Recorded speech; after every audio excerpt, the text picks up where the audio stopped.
Jangan tertipu kosmetik palsu. Dialog kita di Lunch Talk siang ini dan masih bersama narasumber saya Pak Rustiono, Direktur Pengawasan Kosmetik Badan POM. Pak Rustiono, tadi Anda katakan ini di Serang begitu ya, yang menjadi pusat produksi atau produsen yang memang paling besar menghasilkan kosmetik-kosmetik ilegal atau kosmetik palsu yang juga berbahaya.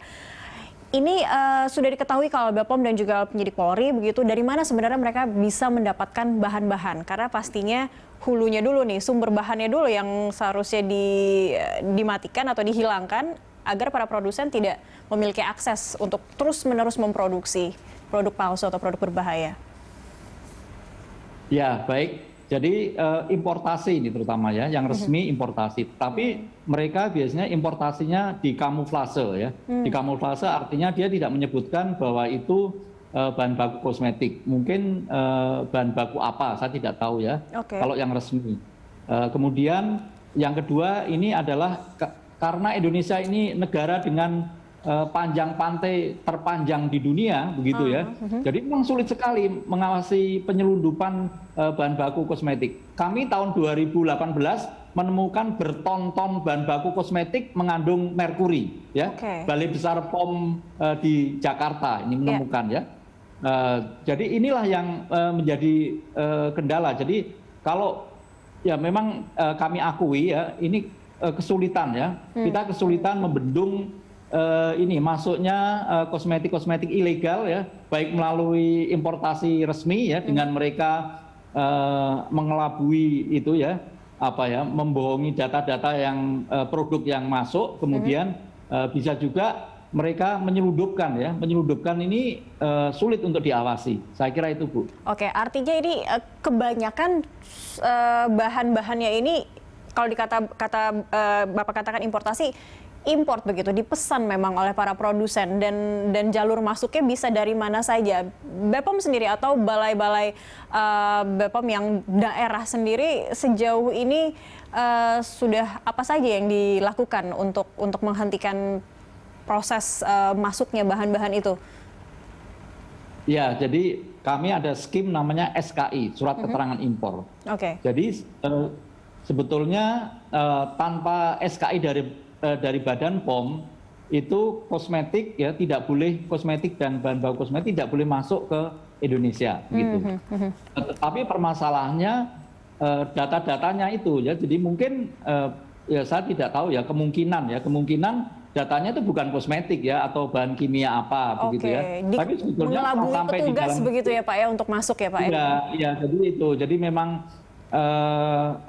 tantangan ya buat kita semua ya di Indonesia ini. Jadi pemalsuan data ini ya sebetulnya dia bahan baku kosmetik tapi ditulis bahan kimia apa yang diperbolehkan ya, jadi tidak bisa terawasi gitu. Yang kedua memang ada perubahan sistem sejak tahun 2018.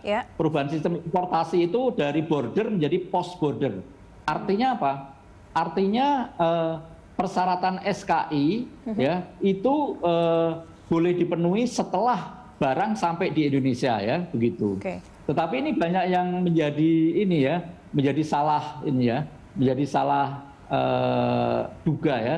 Jadi banyak juga yang tidak melengkapi persyaratan SKI. Begitu karena ya. Sudah terlanjur masuk ke Indonesia begitu ya Pak? Ya, terlanjur masuk begitu ya. Terlanjur masuk, kita kejar, kemudian katanya sudah dibawa ke gudang gudang industri kosmetik ya. Kemudian kemudian dari industri kosmetik itu kemudian sudah dipasarkan, saya kira itu. Nah, lintas instansi tadi juga artinya ini harus bekerja sama lebih erat lagi dengan pihak imigrasi karena itu tadi bahan-bahan ini kalau tidak masuk otomatis produsen akan kesulitan untuk memproduksi produk-produk kosmetik ilegal mereka begitu. Nah, dengan imigrasi sendiri seperti apa Pak? Apalagi tadi SKI-nya juga nampaknya sudah bukan SKI, aturannya juga sudah berubah gitu, ada post border. Ya baik, kami sudah melakukan kerjasama dengan Bea Cukai ya. Bahkan ada MOU antara Kepala Bea Cukai dengan Kepala Badan POM untuk permasalahan importasi obat dan makanan yang di dalamnya tentu saja ada kosmetik gitu. Nah inilah yang mungkin barangkali juga teman-teman di Bea Cukai ya karena kelihean dari pelaku usaha ini yang mengimpor ya kemudian datanya dipalsukan sedemikian rupa sehingga tidak terdeteksi.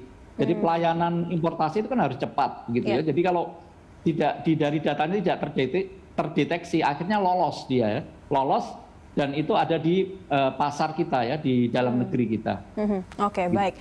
Satu, PR-nya adalah importasi yang nampaknya sulit dibendung, ditambah lagi banyak pengelabuan di situ. Lalu satu lagi ini karena proses jalur distribusinya sekarang semakin luas, memanfaatkan media sosial yang sangat gampang diakses oleh produsen. Ini apa yang bisa dilakukan juga Bepom? Mungkin bukan tugas Bepom langsung, tapi apa yang bisa dicegah dari distribusi lewat media sosial yang sangat masif ini, Pak? Ya, kalau kita lihat di masa pandemi ini, di masa pandemi ini banyak peredaran kosmetik melalui jalur online ya, melalui daring, penjualan kosmetik ilegal melalui daring ya, sehingga sehingga kita cukup kewalahan begitu ya, karena mereka dengan daring ya, ada yang memesan kosmetik ilegal dari luar negeri ya, begitu, dari luar negeri. Nah ini jadi permasalahannya bertambah lagi. Jadi harus ada filter ya, dari luar negeri itu masuk itu bagaimana.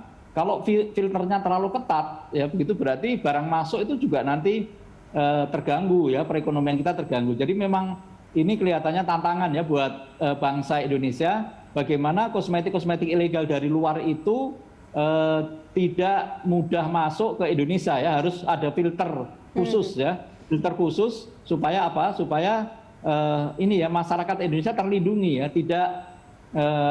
tidak terhindar dari kosmetik ilegal ataupun palsu berbahaya begitu ya, Pak. Baik, ya, baik Pak Rustiono. Mungkin ya, jadi masyarakat perlu tahu ya. Jadi kalau kita menerima kosmetik dengan label dari Korea atau misalnya dari Cina atau dari India begitu ya, itu belum tentu ya. Ketika kami menggerebek ruko 3 lantai di Tambora di Jakarta Barat, itu pemalsuan produk luar negeri ada di situ ya. Jadi baik, kita harus kita harus curiga itu ya. Baik, nah ini melatih masyarakat atau konsumen untuk curiga itu juga sebenarnya baik begitu, untuk mengenali tidak hanya merkuri mungkin yang berbahaya bagi kulit para pengguna kosmetik. Kita akan membahasnya di segmen berikutnya. Pak Rustiono tetaplah bersama kami, pemirsa. Lansok segera kembali usai jeda.